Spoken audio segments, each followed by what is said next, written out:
ప్లేట్లు పట్టుకొని కొట్లాడుకుంటారు ఫ్రెండ్సే ఒక 1 month నందుకు.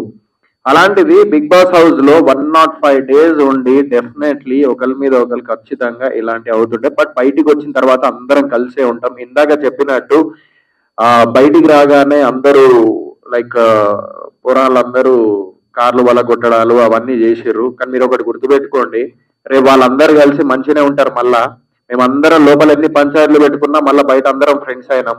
సో అలాంటి షోనే బిగ్ బాస్ షో. మీరు బయట బాగా లైక్ మనసుకు తీసుకుంటారు, బట్ బయటికి వచ్చిన తర్వాత మేము మనసులో ఏం పెట్టుకోం. సో లాస్ట్ కి ఎవరైతే అంత పర్సనల్ గా తీసుకొని పలగొట్టిర్రో మీరే ఫూల్స్ అవుతారు చూడుర్రి ముందు ముందు. సో నేనైతే అట్లా పలగొడితే, నేనైతే మా ఫ్యామిలీ ఉన్నప్పుడు అట్లాంటి పలగొడితే నేను డైరెక్ట్ కార్ వెనక గేరు ముందడి గేరు వేసుకొని ఎక్కించి పోయేటోడిని. సో వాళ్ళు మంచోళ్ళు కాబట్టి వాళ్ళు సైలెంట్గా ఉన్నారు, నేను మంచోడిని కాదు. సో అలాంటివి చేయకండి, ఎందుకంటే మీకు పేరెంట్స్ ఉన్నారు, మీ ఇంట్లో ఆడపిల్లలు ఉన్నారు. సో నెక్స్ట్ టైం అలాంటివి చేయకండి దయచేసి.